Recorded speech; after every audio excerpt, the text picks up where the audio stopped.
Morning, the Amherst Township Trustees called to order. Please stand for the pledge. I pledge allegiance to the flag of the United States of America and to the republic for which it stands, one nation, under God, indivisible, with liberty and justice for all. Lynch? Here. Urick? Yes. Kish, present. And Chris Denny won't be here this evening. He's at the Rural Water National Convention tonight. Okay. I have the meeting minutes from the August 24th, 2021 regular meeting of the Amherst Township Trustees. The meeting was called to order at 7 p.m. by Lynch with the pledge to the flag. With roll call, Abraham, Lynch, Urick, and Kish were all present. Also in attendance are Cerrone, K. Smarsh, G. Lynch, C. Neihart, and J. Wilhelm. 8-5-21, a motion by Urick, seconded by Abraham, to approve the minutes of the August 10th, 2021 regular meeting as corrected. All ayes. 8-6-21, a motion by Lynch, seconded by Urick, move to approve that the July 2021 credit card account transaction detail has been reviewed per policy and is accepted as presented, subject to investigation. All ayes. 8-7-21, a motion by Abraham, seconded by Urick, move to approve the bills and financial reports with reservations. All ayes. 8-8-21, a motion by Lynch, seconded by Abraham, amendment of the 2021 budget due to receipt of first tranche of American Rescue Plan Act coronavirus state and local fiscal recovery funds pursuant to Ohio House Bill 168 of the 134th General Assembly. All ayes. Trustee Lynch noted that he did not have an update to the spreadsheet for the ARP coronavirus local fiscal recovery funds due to not having heard back from the assistant prosecutor. Trustee Lynch called upon Chief Wilhelm and Fire Inspector Neihart for their report. Fire Inspector Neihart noted that he was spoken with all of the food trucks out at Jamie's and provided us with the document the City of Amherst uses for permits and thought we could condense and use that edited form. Under reports for ambulance, there was none. Zoning, 6 permits for the month.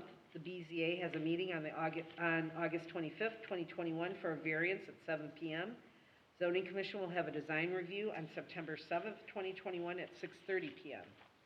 Under Road, Park, and Cemetery, Road Superintendent Smarsh reported a couple of the updates. He spoke with Aaron from Precision for a pre-construction meeting regarding Dewey Road's resurfacing. They are slated to do that project the second week of September. Third week of September, Sandstone is slated to do the 3 catch basins for the mini grant. The road crew will repair 3 catch basins in-house, which will be completed next week. Kevin did not have an update on the backhoe due to vacation schedules. Trustee Lynch noted that packets contain 2 resolutions for consideration regarding applying for the OPWC Round 36 funds in agreement with the City of Amherst. 8-9-21, a motion by Lynch, seconded by Abraham, authorization to submit an application to participate in the Ohio Public Works Commission Round 36 for funding of Dewey Road resurfacing project and enter into cooperative agreement with the City of Amherst. All ayes. 8-10-21, a motion by Lynch, seconded by Abraham, authorization to submit an application to participate in the Ohio Public Works Commission Round 36 for funding of Middle Ridge Road resurfacing project and enter into cooperative agreement with the City of Amherst. All ayes. Trustee Lynch gave a short update on the ODOT Township Stimulus Program for Oberlin Road resurface using this one-time only program. Complaints are being handled by the designated individual. The next regularly scheduled meeting will be September 14th, 2021 at 7 p.m. here at the Amherst Township Hall. 8-11-21, a motion by Abraham was seconded by Urick to adjourn at 7:41 p.m. All ayes. Do you have any changes or corrections to the August 24th meeting minutes, David? I have none. And I'll make a motion to approve as presented. I will second. Lynch? Yes. Urick? Yes. Thank you. Then the financials. You have the payment listing in front of you, which is pretty boilerplate, other than the security deposit refund and the prorated refund for September for our tenant. Also on here was the yearly MT Business Technologies payment for our printer, and everything else is pretty much just normal bills. Do you have any questions on those? Then I have our year-to-date revenue is $1,500,607.69. And our year-to-date expenditures is $610,074.44.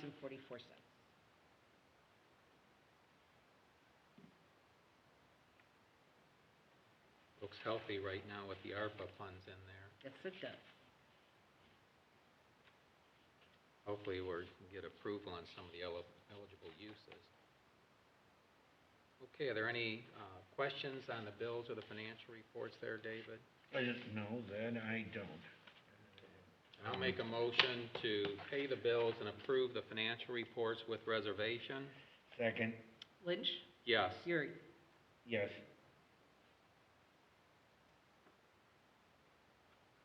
Okay, anything else there, Chris? That is it. All right, I'd like to go first, still in the financials, and it's going to have somewhat correspondence here also with the expenditure planning right now for the American Rescue Plan Act funds. As you're aware, the township's already received a little over $301,000. We expect the second payment next year for a total of roughly $602,000. And we put together an expenditure plan based on the best we knew at the time of a total of $710,000 that we thought are eligible expenditures. But some of that is still iffy since we're in an interim role here and going through these frequently asked questions. We still expect changes as to what's eligible, similar to what we experienced with the CARES Act funding. But at this time, the first item, and you have a copy in here from the prosecutor's office as far as the opinion on the expenditure for the backhoe. And fortunately, that was in the affirmative. I know we've been waiting on this. The prosecutor's office actually had this completed August 17th. At this time, we're guessing, since they've got some new people there, that somebody's got, an email address that's input incorrectly. And I know Assistant Prosecutor Dan Pettigort was going to check with that, so he sent me this directly because he knew it was done, and it just wasn't getting to us. And I did forward this to, I think, to everyone, but especially to make sure Kevin and Linda got it. And I think, Kevin, you might have already been gone for the day by the time this went out. I think I asked Linda to try and track you down so you knew this was here. Have you been able to get this moving then for the purchase? Absolutely. Okay, good. And then, David, so you're aware, and I did update this sheet for the backhoe. Kevin did get, I think this was probably last week around, I don't remember what the date was. Well, as a matter of fact, I do have it here. On 9/10, Kevin did get information back on the trade-in value of the 2012 case backhoe for $36,000, which is really a good price. So we'll be at the actual expenditure will be of ARPA funds will be $86,525. And Linda went through on this, David, since we had spec'd out the New Holland or equivalent in our resolution because we were aware that there was also a new Caterpillar quote had just come into the Department of Administrative Services. They actually had this one for case in there prior to that, but it's a matter of when you use the search criteria and trying to find out, what bids they've actually accepted on different types of backhoes. You would think you just put in backhoe and everything would come up that they have, but that's not the case. They might have had it under earth moving equipment or some other document, but the case one is the one that we'll actually be receiving. And as I said, you've got a copy of the quote that's, I think you received it also by email, but there's a copy here in this expenditure planning from Southeast Equipment Company, which, was one of the authorized dealers per the state bid contract. So, and as I said, Linda went through to make sure this was equivalent to the one that was spec'd out before, which would meet Kevin's needs. And it's pretty close to what we've got here. So that one, Kevin, the best I can say is when it's in, you let us know and I'll mark it that that's complete. I don't know if they've given you any idea when that could occur. Well, as of everyone, the case company has component problems. Yeah, that's what we expected. So he's hoping to have it in by the end of this year. Okay, because I think that contract's good through March of 2022 at this pricing. So it's, hopefully we get this pricing, unless it's lower on the next bid. Right, well, there was a couple of things that I might have done away with, and I meant to forward this information to you, but I got waylaid with all kinds of crazy stuff today. At the end of everything being said and done, our balance, say due after the trade-in and what I've chopped off would be $81,025.02. Oh, so you've got something else. Oh, so it's even lower. So what did you get there, 81? $81,025.02. I will forward all this information to you. Yeah, roughly another $5,500. I'm not sure which item came off on that, but that's the differential there. Okay. And I don't know, David, if you have any questions on the backhoe No. procurement? No. Prosecutor's okay on it, and Okay, and I'll run down here quickly, the catch basin repair, and Chris, this is something between you, Linda, and Kevin to make sure we pay out of the right accounts. I know that, I think Kevin had the guys work, I don't think you were cleaning, or were you actually repairing those three down in the valley last week? We repaired them. Okay, and, repair or replace? Just repaired? They're precast down below, and we ended up putting precast risers on them, because they had a couple of courses of brick, so we did away with the brick and put the precast risers on. Okay. yeah, but the point is, and this is where it's going to be difficult in capturing it, is the labor and the materials are all eligible for expenditure with the ARPA funds, since this is the stormwater infrastructure.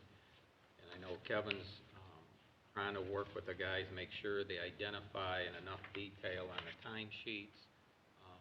And Linda's, if you try and keep track so we have a major accounting of it, but the real key is making sure, Chris, that the expenditure is actually coming out of the ARPA funds versus out of the road and bridge fund.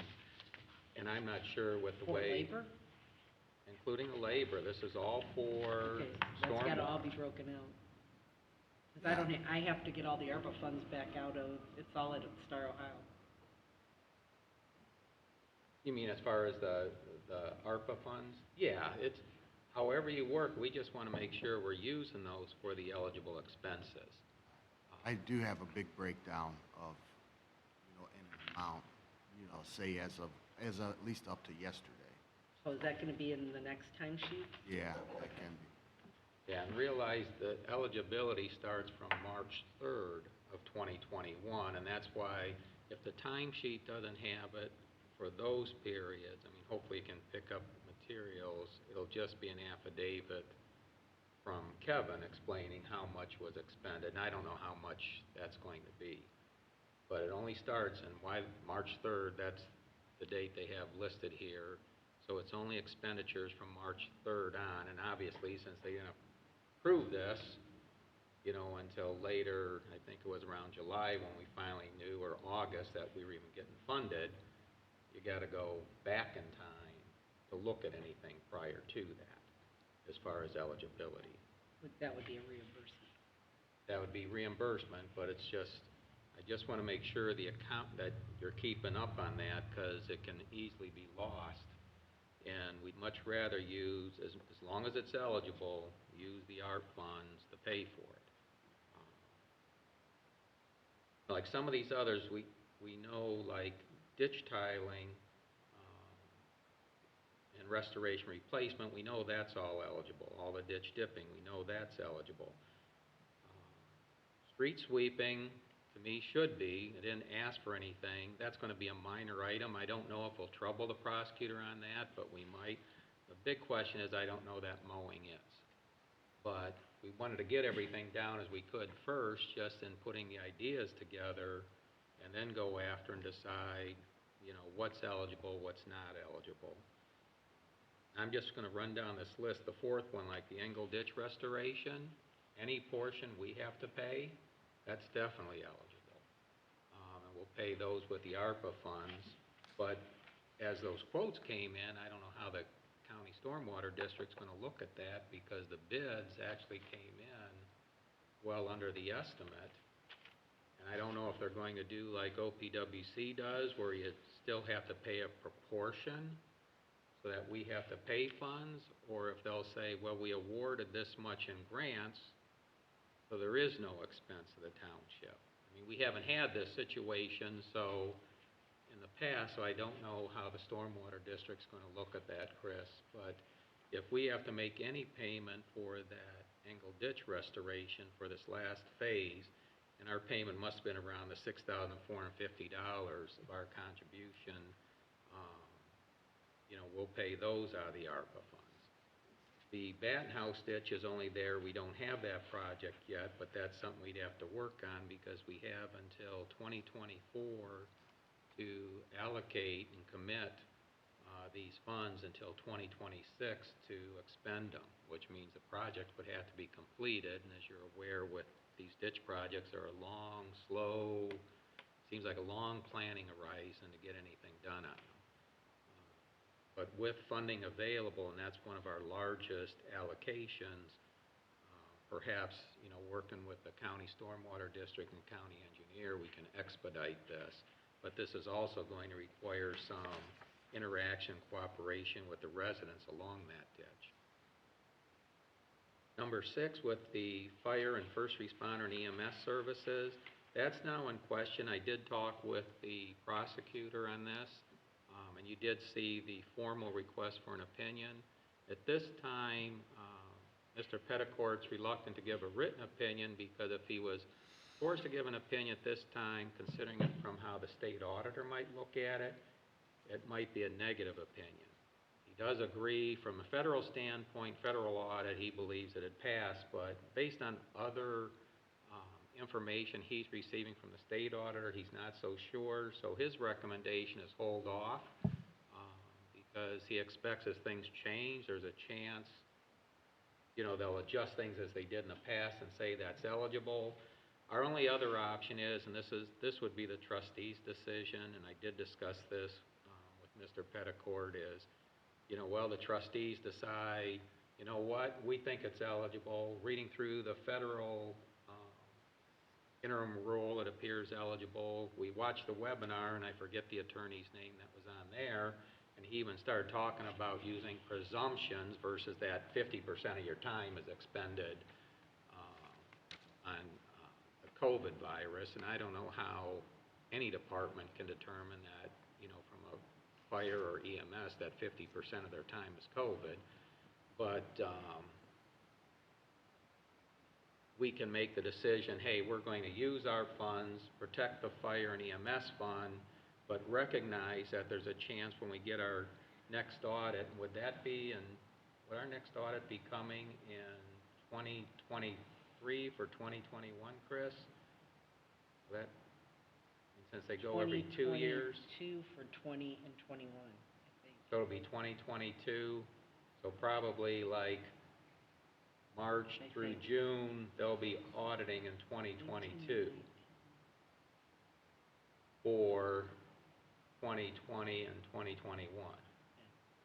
Okay, if that's the case, I just want to understand the risk, which we don't have to make a decision yet, but the trustees could decide, say, Chris, what we want you to do in this case, this was from an estimate from March of 2021 through December, we would assume it's going to be around $178,000, $179,000, is we want you to pay that using the ARP funds versus fire and EMS, but recognize that unless we receive some additional clarification or answers from the Treasury or the Ohio Office of Budget Management that the auditor in 2022 could say, nah, I don't think that was eligible from the state auditor.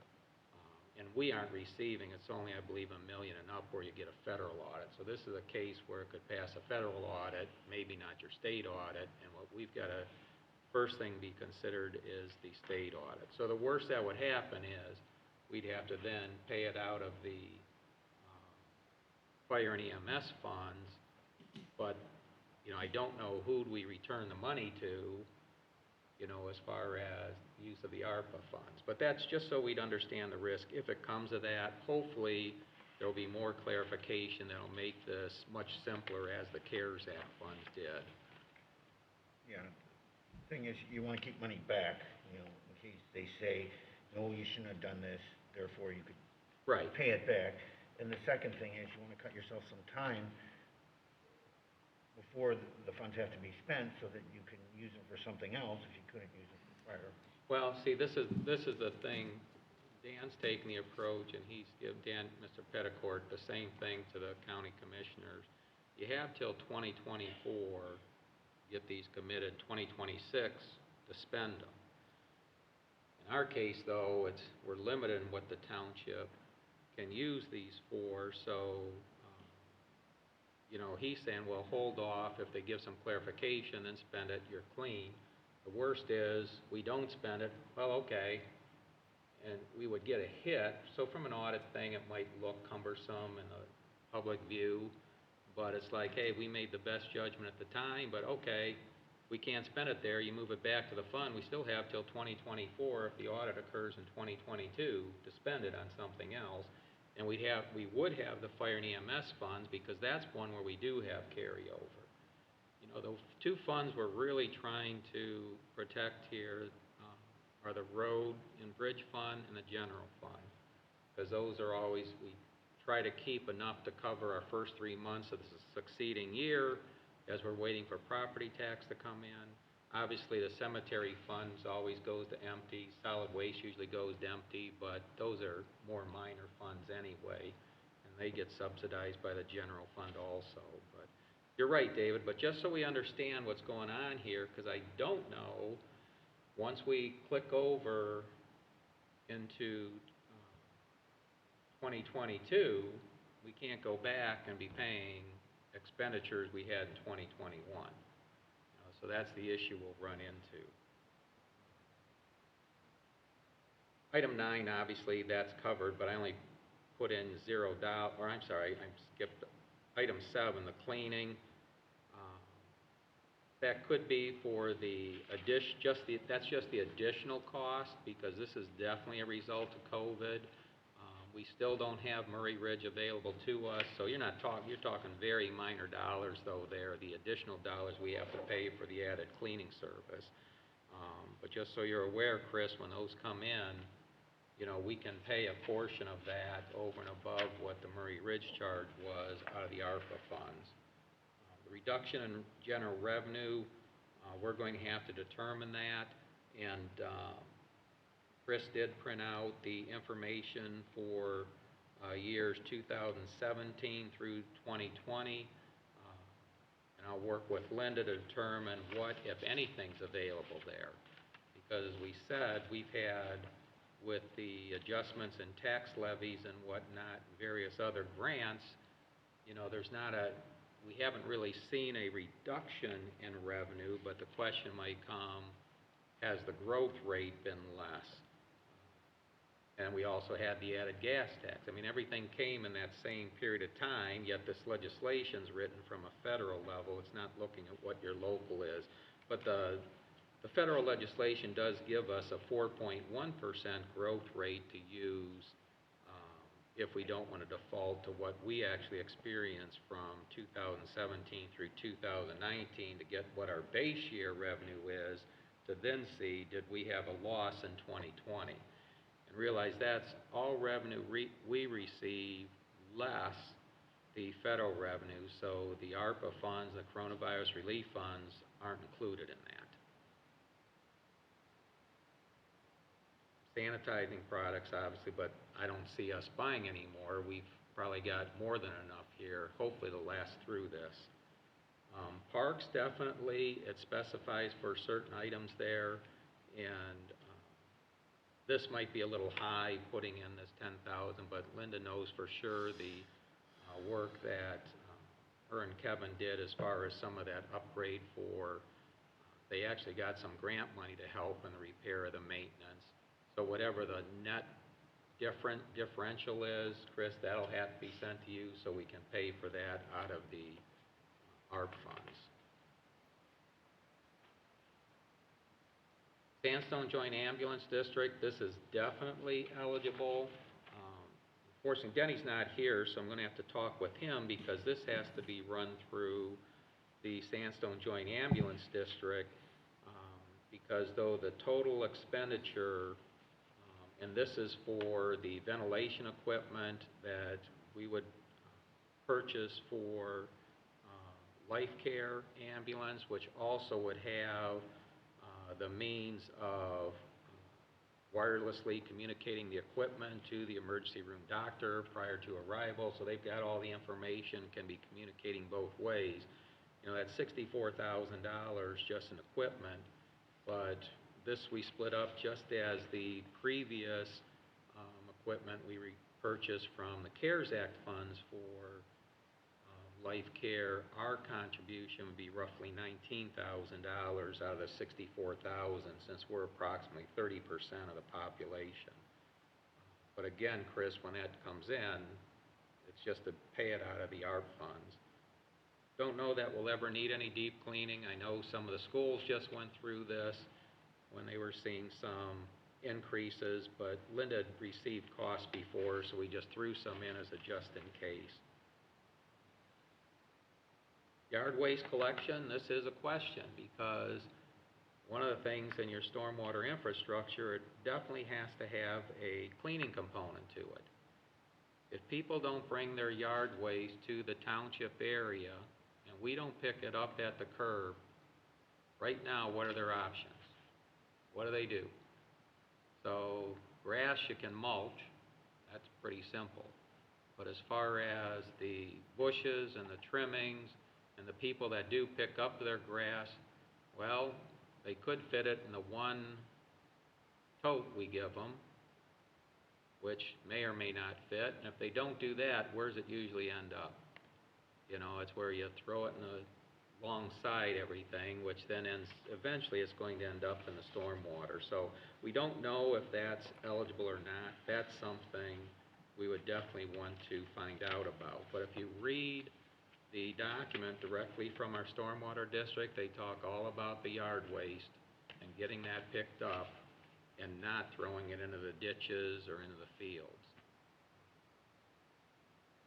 Zoom license, I'm hoping we don't need this. What we did is we paid for, I'm going to forget the IT folks, the name of their business, but we used their Zoom license last time when we needed that large public hearing, because we weren't sure if it was necessary to buy something to commit to a 1 or 2 years that we may or may not use.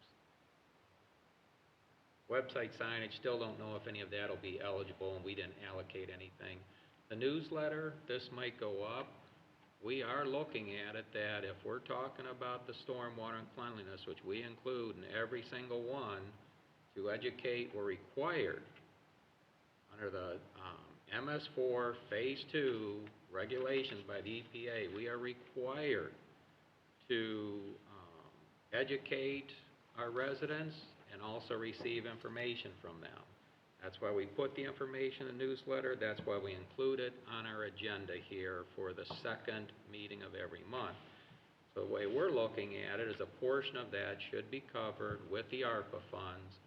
And what we'll do is, Georgianne's going to have to, just as Kevin does, identify it time-wise, or we're just going to take it as a percentage based on column inches. So, you know, though it says $600, I don't know what it'll be, because realize there's also an offset since we get some solid waste grant funds. So it's whatever that differential is and a portion of that. So somehow, Chris, I know it's going to be a lot to keep track of, but we've got to identify that for the actual accounting.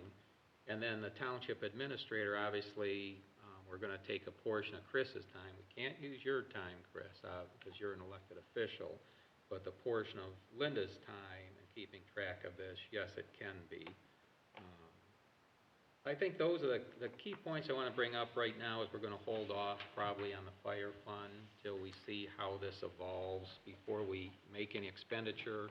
But we've got till the end of this year to make a decision. Right. Then it Once would we just go back over, and reimburse. yes. But hopefully we get something, you know, clean, and preferably from the federal level, that would make our state more comfortable, so we can make that expenditure this year. Okay, so are there any other questions then on ARPA funds and expenditure planning? Okay, we have no audience present. Any correspondence, Chris? Just the one ODOT item that I handed you. Okay, and we'll go over that because we've got it in the roads. David, any correspondence? I did receive one piece in the mail from the county EMA, Emergency Management Agency, and it says that the EMA is in the process of updating the county's hazard mitigation plan. The purpose of hazard mitigation is to identify local disaster risks and vulnerabilities and develop strategies that reduce those risks prior to a disaster. A federally approved hazard mitigation plan establishes local eligibility for federal mitigation grants. Without an approved plan, the county does not qualify for these funding opportunities. As our next step in the planning process is hosting meetings to gather input from stakeholders across Lorraine County.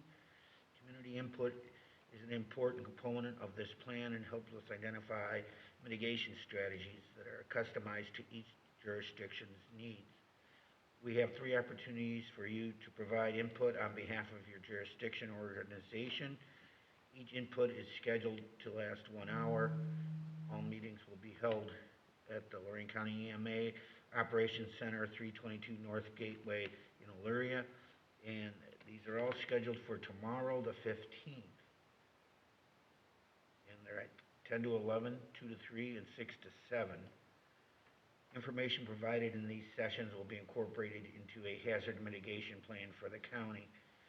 And information to contact Jessica Fetter. I guess my question to you is, do we have any input that we'd like to make to EMA about hazard mitigations? Are you going to be able to make those meetings? Because I have an 8 o'clock and an 11 o'clock meeting. Try to make one of those tomorrow. Okay, well then, David, and this hopefully our fire department's doing too, I would say your discussion are going to be, we've got a active railroad line going through Railroad, here. a turnpike, a state route. Right. Those are going to be the 3 big ones. We've got a State route. propane refill. Propane. We've also got the large propane tank. I mean, large, I can't tell you the size, over on Dewey Road. Okay, and when you talk the railroad, it's not just as far as going off the tracks, which we just had happen here recently, but more so what they're actually carrying that's on there, and what can happen if there's an accident that causes some of that to be an issue. And that's the same thing with the turnpike and the state route. And the turnpike, you might want to mention, we also have the plazas there, one plaza in our township, because usually what we see when whether it's the EPA notified or whether we get the fire department involved, isn't so much the accidents along the thoroughfares, it's at the exits and the plaza. And the plaza is usually where there's somebody dropping fuel. We had one year, somebody dropped stuff all along the roads in the township, if you recall, and they never did catch who that was. They just followed a trail. They know it was some sort of solvent, but nobody knows what it was, and whoever was leaking it all the way was gone. I don't know if they want to get into things when they're talking hazards, if they're talking flooding issues. You know, with the drainage courses going through, that's a question for Jessica when she gets into that. Okay? But I would say, and I don't know, Kevin and Linda, Remy, if you guys have anything else to notify them, and realize the whole thing here is getting a plan together if eventually you're asking for federal help to remedy the situation or remediate it. But I think you already hit the big ones then, David. Anybody's aware of, so.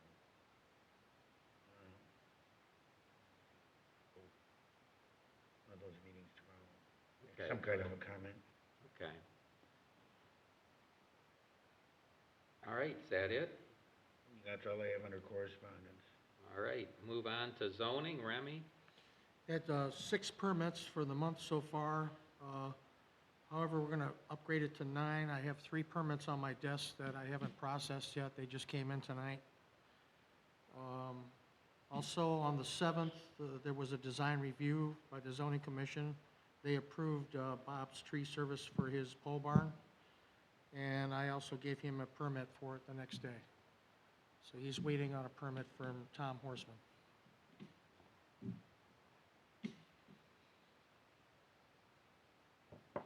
So that's 6 permits for September that you have, plus 3 on your desk? And then I got 3 more on my desk. Okay. 2 fences and a pole barn, or a sign, 2 fences and a sign.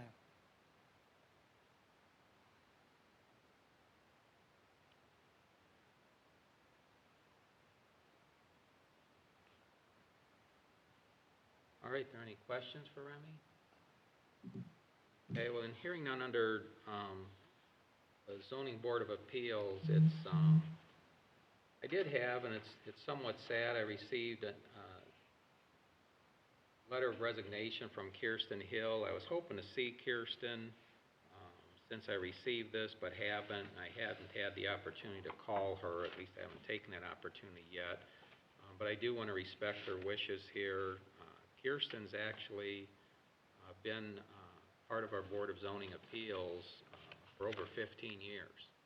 I know in her letter she just, let's see, she said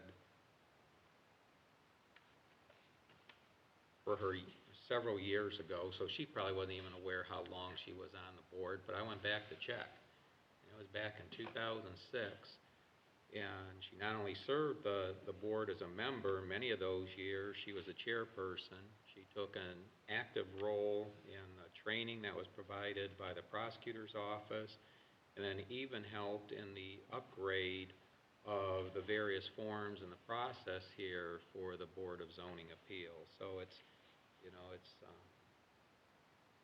somewhat, you know, it's sad to see this happening, but I'm not going to say she may not be back, but we also know that Kirsten was elected to the state school board, so I'm sure that's taking more of her time in Columbus, and she's very active in a local group here that she's, I don't know if they give a title of chair, president, or what it is, but I know that she's got no less than monthly activities that they put on an educational and informative session. So Kirsten has resigned. I will talk with her again. I'm not going to take this that she can't ever be back, because things can always change in people's lives. And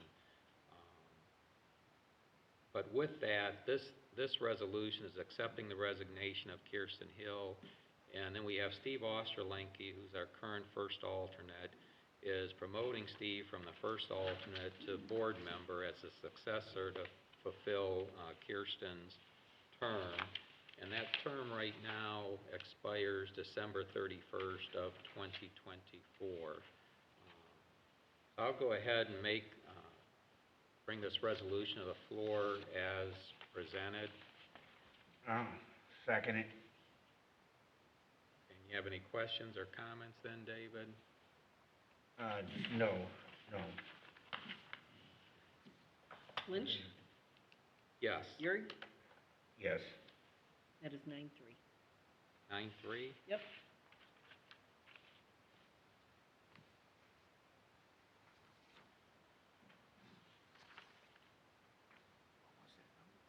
9-3.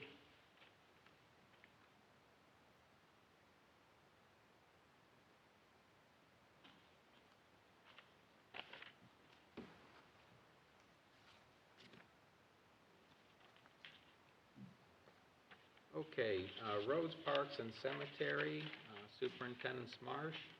Well, Rick Parks is just mowing. There was a fairly large limb that fell down today in the park. We just caution taped it off. We'll have it cleaned up in the morning.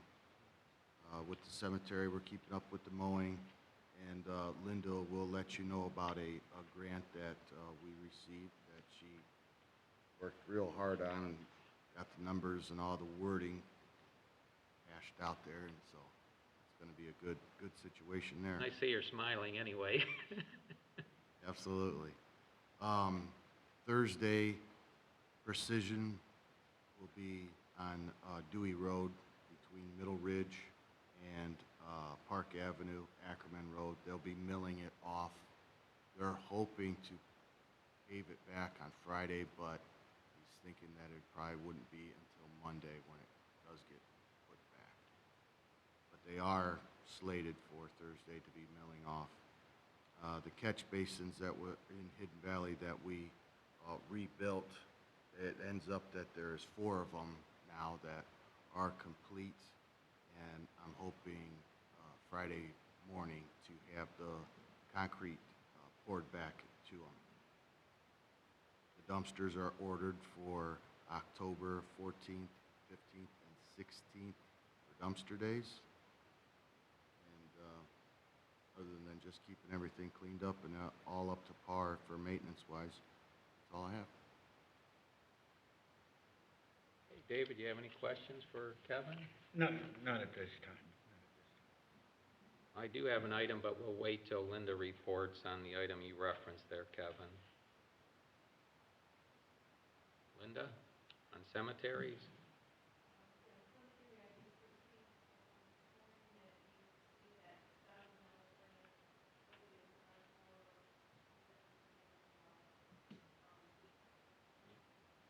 July 3rd.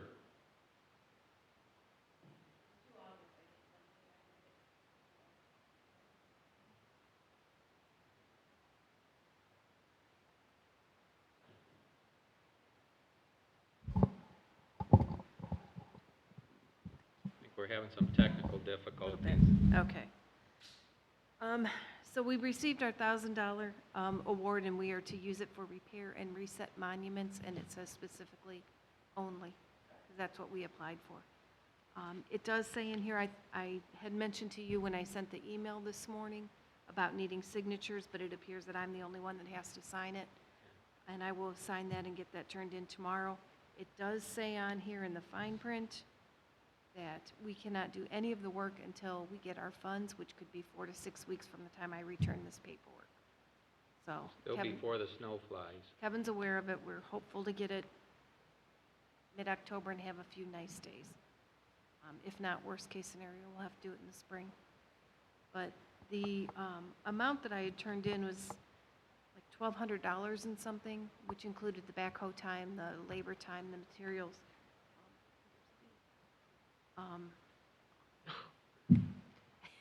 He's dead.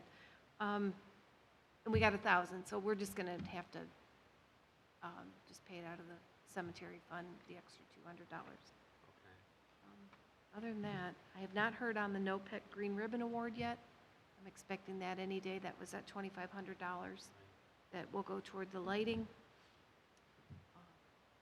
And then, do you want me to give you the rest of the information on the? Yeah, just go Okay. ahead. Next door for our rental property, so far I have received 3 applications, and Remy took 20 phone calls today, and I've taken a couple additional phone calls, so we are getting a lot of people interested. We are going through the Lake Erie Landlord Association for the leases and the applications, and we're doing a combination of the Lake Erie Landlord Association and Western Reporting to do background checks, credit checks, employer checks, evictions, that kind of thing.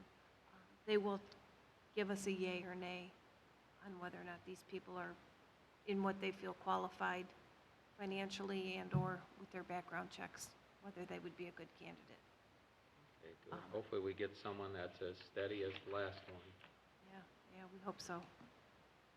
And then also certified payments is the credit card provider for the unit that Sheffield Township uses. And I did talk to them, and they said they've had no issues with it. It's been very easy. I think it's 2.5 or 3% surcharge added to each time that they use it, and that is paid for from the person that's using their credit card. Okay. So that's a small cost above. It should cost us nothing. I don't know 100% yet. The gentleman's supposed to come out next week and talk to me in detail and show me all the fine print, and we're going to go over everything. Okay. And that And would when be you- to accept credit cards. When you look at that, the application, which we'll get to later here, that we had to fill out with Otarma for the cybersecurity, Yes. focus back in on, there is a section in there discussing the credit cards. We answered it the way it is today. We don't accept credit cards, Right. so it's not an issue with worrying about people's personal financial information being corrupted or scammed away in any way, and we don't maintain it. I don't know with this organization, we wouldn't be keeping that information. I assume they would. And, but we'd have to probably have some discussion with Otarma also explaining that it's not, how's this work? And I don't recall the exact questions they had on that, Linda. And even looking at that form Otarma had, it looked to me like they took someone else's form and modified it. Right. When they were referring to healthcare organizations, it's like, wait a minute, Otarma doesn't represent any healthcare organizations. Now, I'm going to assume, and I do not know this for a fact, but since Sheffield Township uses this company for their credit card payments, I'm going to assume they have Otarma. I may be way off. Oh, they do. Patty set it all up Okay, before she was gone. okay, yeah, I don't know if they have Otarma or not. I'm going to They do, but they assume- probably received that before. This is with I see, Otarma, what okay. they're looking for is they're trying to figure out what the risk is for all the public entities that they represent in terms of cybercrime. Eventually, this is going to be a charge, it's going to be a fee, and better you are at protecting that personal information, or also being able to recover, if it's a ransomware so that your operations can go on, or if somebody tries to get your financial information, that you can prevent that or minimize that loss. That's what they're looking at.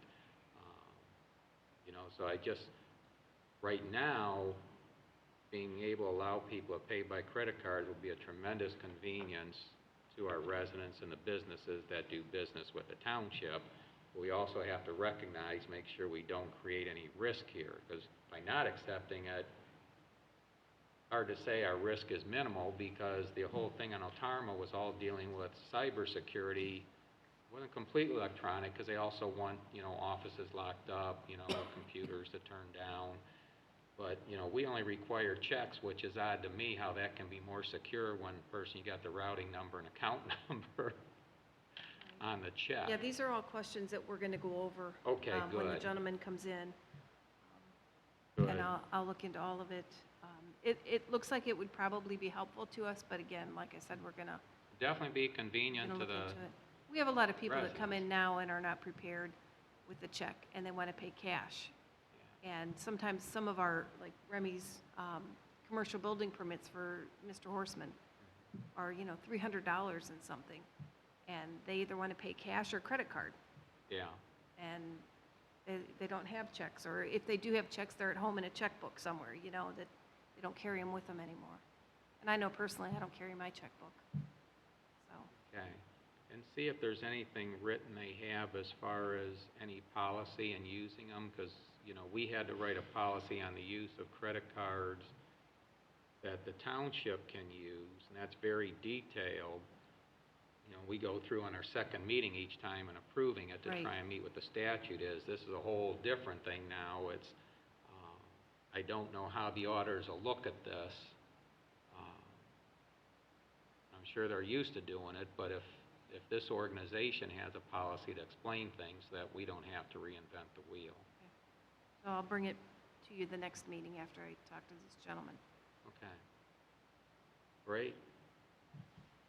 That's it.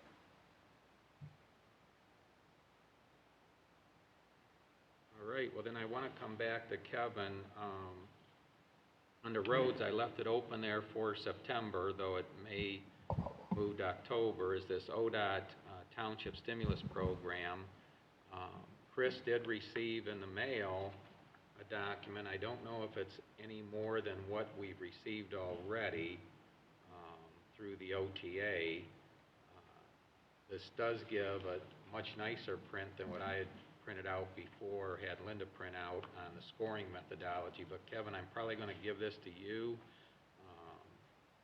You and Linda can look at it. This has got nice colored copies on it. It does have their current questions, and I noticed the questions they list online. I think some of these, I'm sure others asked the same thing. They were directly addressing some of the questions that we had sent to Jeff Rogers when we first became aware of this particular grant. But just a quick review is we're looking at applying to this grant to fund the resurfacing of Overland Road from Middle Ridge to North Ridge.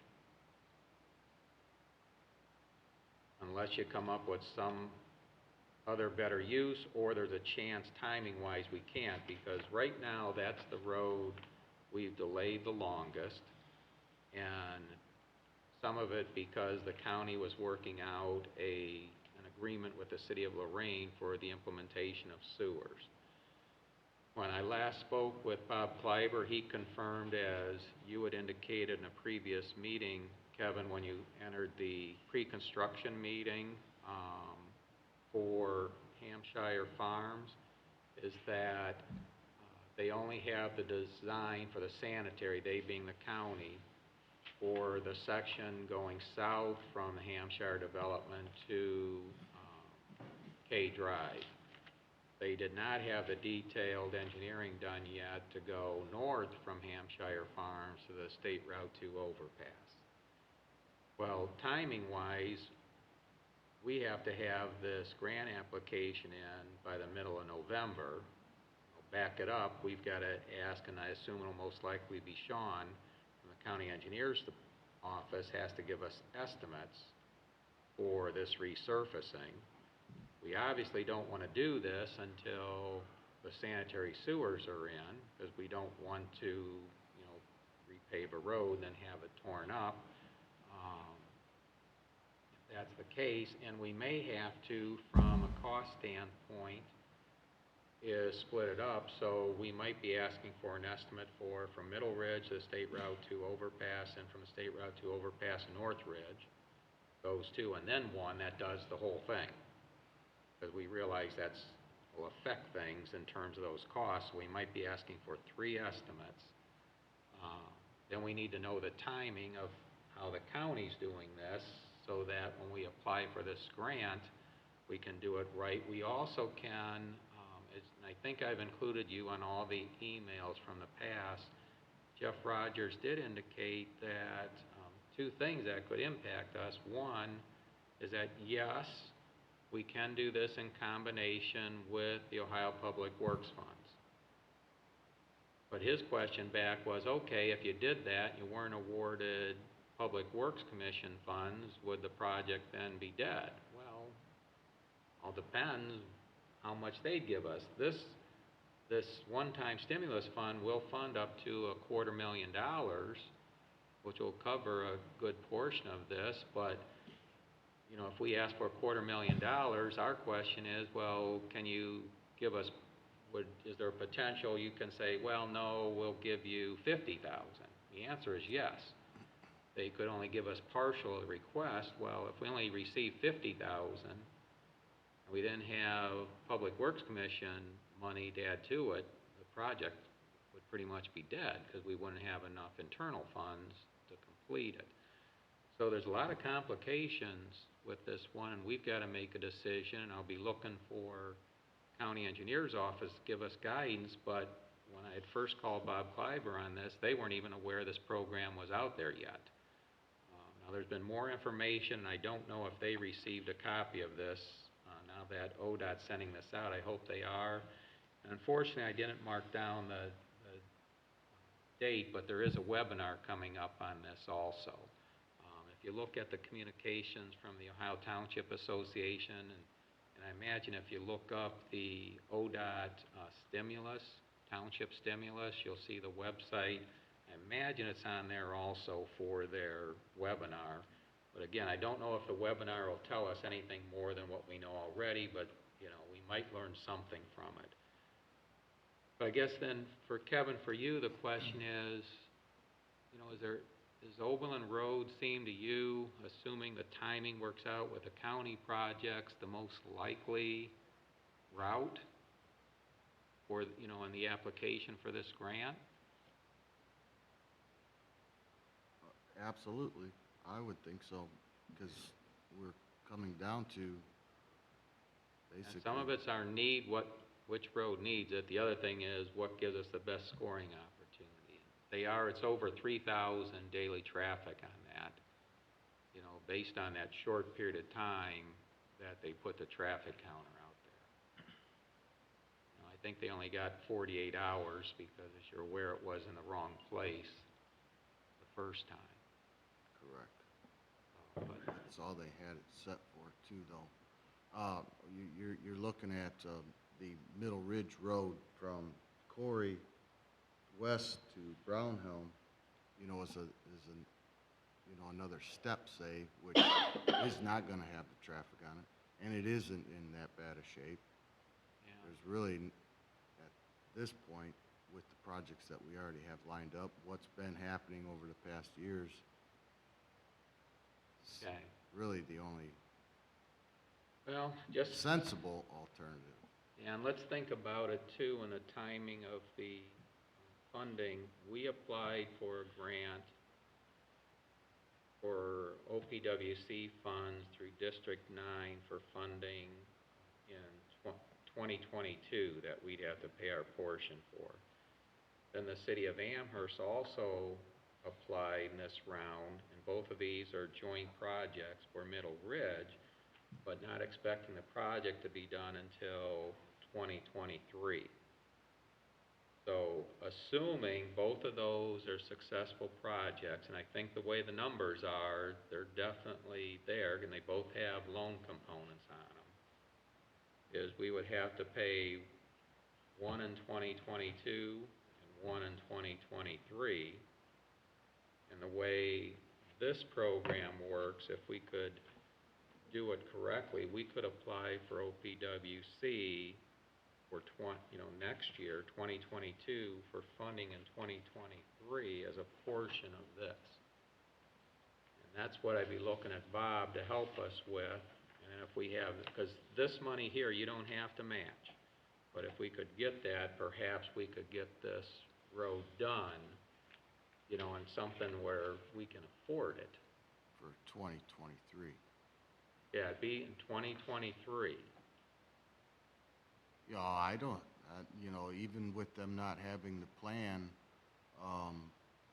north of Hampshire Farm to Route 2, I would hope by then that would all be done and taken care of, because it ain't going to be too long from now that they'll have the K Drive taken care of, as long as everything stays on track. And we have, with this, we have until December 31st, 2024 to spend the funds. So, you know, we apply in 2022 Yeah. to OPWC, the soonest the project, 2023, but just like OPWC allows you 2 years to use the funds, so that we could use it for 2023 or 2024, you know, if they're late, or, you know, something, who knows what can come up, we still get 2024 also. So if we apply for this grant, we would know by sometime 2022 how much they could possibly. Yes. Yeah, and I forget, I think in one of those that Jeff Rogers, I think, indicated how, it sounds like it'd be pretty quick. once you Okay. turn these in and they score them, that you notify if you were funded. You know, they have no idea how many people are going to apply. It's the townships only, and if you take the number of townships, it averages out only a little more than $6,000 a township. But, you know, you're gonna have some aren't gonna apply, they have very few roads, it might be limited travel. So it's a matter of how much does that make available, you know, to some of the other, in our case, we're like a mid-sized township, you know, we're not one of those 50,000 residents, but we're also not 500 residents. And there's obviously a lot of traffic there. So we apply for it, see how much they're gonna give us. They give us a huge amount. Well, you can still go and get the OPWC fundage. If you Right. get turned down from it, you know, for OPWC, maybe the project can still happen though. Right. Yeah, well, that's what, we'll work with, we'll have to look, and I saw Linda writing down, find out when that webinar is to see if that adjusts the way we go. So immediately though, do you want me to contact the engineer's office for cost estimates, or do you want to do that? I can talk, I'll talk to Sean, I'll ask him for the estimates. Yeah, I want to give him as much time as he has, Yeah. but we You're, got, you're wanting, Middle Ridge to Route 2, then a separate one, just like we did a couple years ago, we got estimates. right, but it's one for Middle Ridge to Route 2, and then from Route 2 to North Ridge. Yes, So that gives us those two pieces, then one if the whole project was done. okay. And the previous ones, I think I've got them down here, if I didn't take them off. It looks like I did. Yeah, I'll have to look at an old agenda because, up here it is. Yeah, we had in 2018, the estimate from the engineer's office, so obviously this will change, from Middle Ridge to State Route 2 overpass was $146,000. That's for 3,600 feet, 24 foot wide. Then from State Route 2 to North Ridge was $48,000.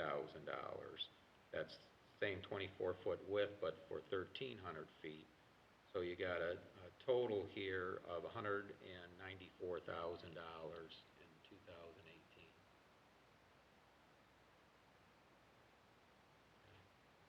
Well, if we find out that we're covered, then we could still do Yeah, a we'll possible apply for both. project. Yeah. As long as we can afford it for that year's scenes that we have Dewey Road to take care of for, And by then, let's 2022. assume we're awarded this, we know early 2022, that might help when we apply in 2022 for OPWC for construction in 2023 or 2024. correct. Okay, if it's I'll ask him following for the that estimate. timing, okay. I have a, are we done with that topic then? Yeah, I think so, and just, so you're going to get the estimates and make sure you pick this up before you go. Okay, go ahead, David. Do we have any wiggle room in the budget to do in time, Kevin, to do some concrete replacement?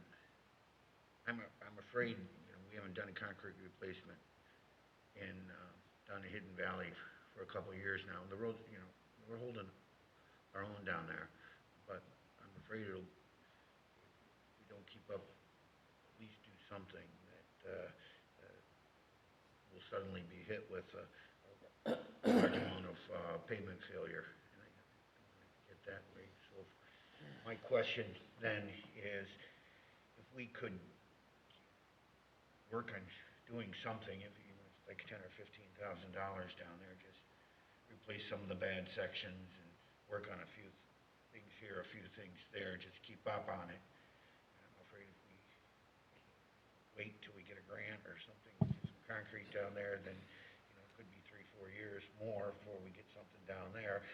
And just to keep, just, we need to keep up on things. Oh, we do. A little We bit use- here, a little bit there. Used $27,000 when we, in anticipation of the gas tax increase. remember? Yeah, Even yeah, before we had the money, we did that, but when was the last time we? but that was all repaved? internal funds. Last year was the $42,000. We What was did the a- last section we did down there? Last year, we did them sections, we did, on Berry Ridge, Fieldstone, bad section. good. That we finished off Aspen. Yeah. That was all last year. We didn't do anything yet this year, so, my question, Well, you've got the catch basins going on this year. yeah. Are there some sections of road that maybe we need to address?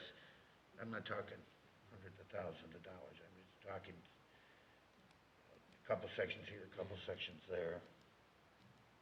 Well, I think just as we did, we know come 2022, we'll turn in 2 grants, as we have in the past. That doesn't mean we'll get funded, but And we are slated for next year's budget to have the concrete in there. You know, if we get opioids Right. this year or not, so. No, I was looking at Deepwood between where we replaced the pavement and Rustic Hill. There's 2 sections that are of maybe 2 or 3 sections each. One in the westbound, one in the eastbound lane, and they're pretty well deteriorated. Right, I think you probably know where I'm talking about. absolutely. And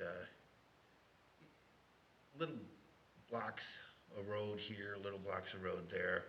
I mean, there's plenty of places Tons of that places. need attention. I know you get up toward Foxtail that that needs attention up there, and you know, there's other sections. Rustic Hill needs attention too. There's still that one section at D Drive and Hidden Tree that's, well, you can't talk about it There's all because it kind, doesn't. there's all kind. We could go on all night Yeah, long yeah. with this. But the point is, you know, kind of program some things in and see what it would cost. Maybe we could knock some of those sections out of there. It's in progress. All right. And do you have an idea what we're looking at next, or Kevin at all? What would you like to do next? See which section or? I want to get these catch basins poured right now, then I'll move on from there. All right. I got a million things I'm doing right now. Okay. And- All right, Kevin, all right. Just something to talk about. Feel free to bring me a list of things you would like to be done, and we can go over it. Okay, Kevin, all right. All right, that's my okay. comment. Right, we'll move on. The other items, stormwater, that's for the next meeting.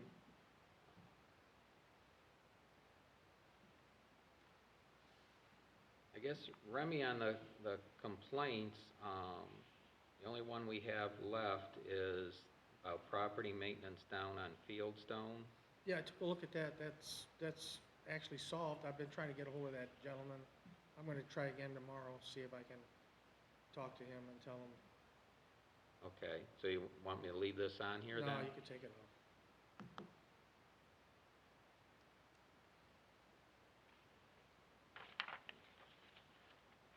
Okay, as far as under old business, any items there, David, that you need to cover for your responsibility? At this time, no, I have no update on the complaint, and nothing to update yet on solid waste, so.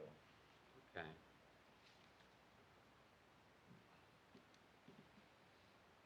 All right, then, under new business is, Chris was asking, and we referenced this earlier, is Otarma sent Chris underwriting application for cybersecurity.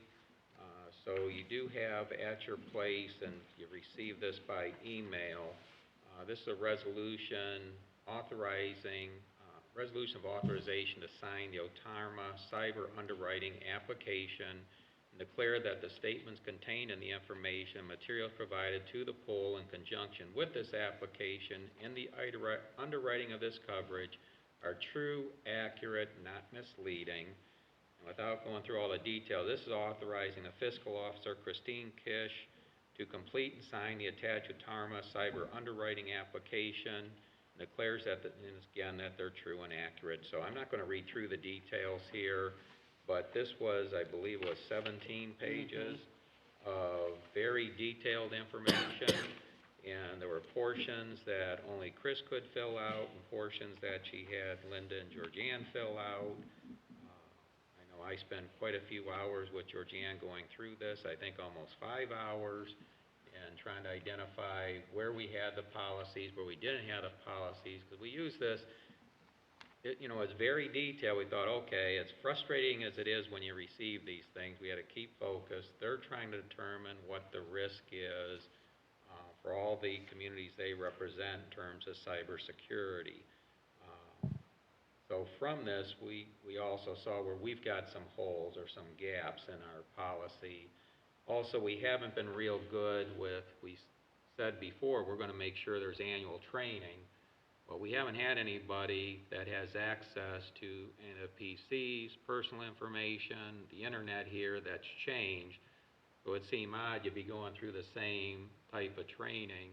I think I shared before, other than what we did when we first met and went through training with people and putting together our policies, and back when Cal was here from Otarma, that Otarma had recommended,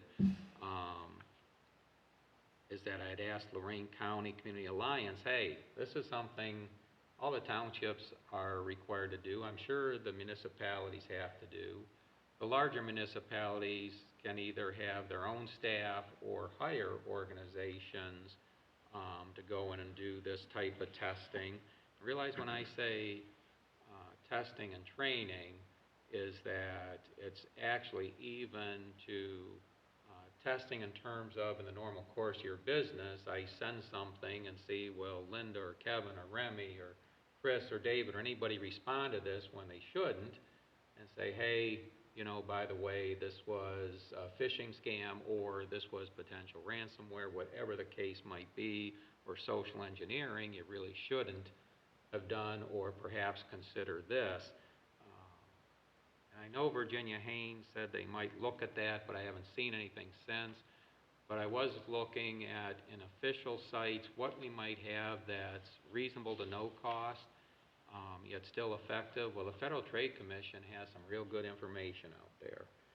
So, in any case, this resolution is to get this application done. If you look through it, you'll see some places we had just answer, we don't have that.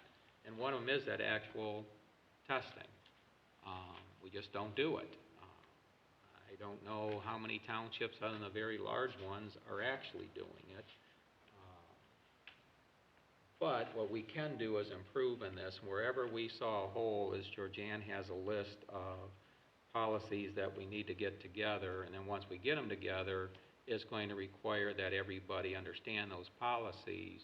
And it may, with our schedules all being different, it's not going to be like the last time where we schedule a special meeting to get together. It may just be sending them out and asking people to read through these and then actually try them. And then where there's actual tests you can take is to go online and take the test and then confirm back that you've completed the test.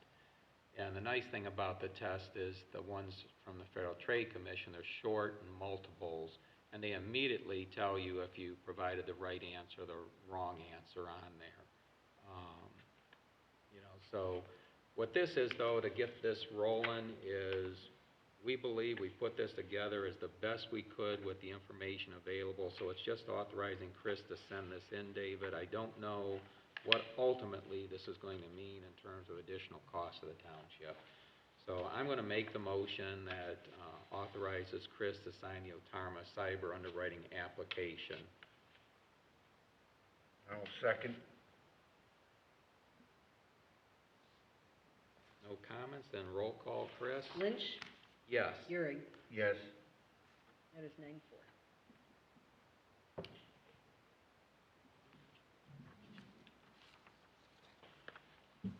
Okay, our next regular meeting is, any other new business? I know that there's a lot of messages. We started talking about it last meeting we were already adjourned. But Halloween. Trick or Oh, treating. Halloween, yes. Georgianne's got that in the newsletter. I don't know if she's going to come out here or not. Georgiana, do you want me to address Halloween, or did you want to address Halloween? Okay, since Halloween does happen to fall on a Sunday this year, which is October 31st, it will be on that Sunday. It will be the township's typical daytime hours of 1 to 3 p.m. The newsletter article will indicate, though, that it's also going to talk about the costume judging contest in Amherst and whatnot, and potential for parade.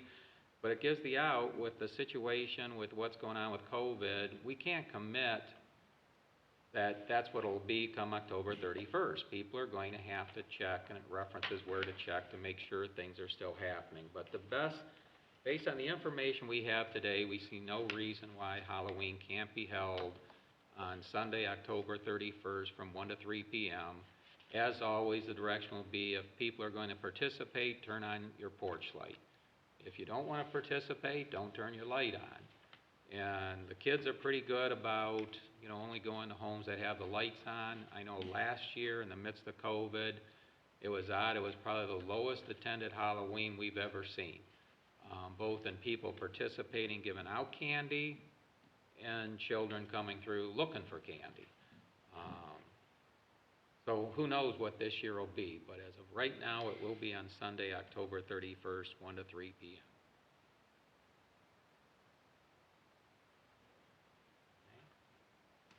And that newsletter will be out soon. I know Linda and Georgianne have both had articles put together on that. And Kevin, I think she's got all the information from you that she needs, so she was hoping to have it wrapped up today, but we've had some other health issues to take care of, so that didn't happen.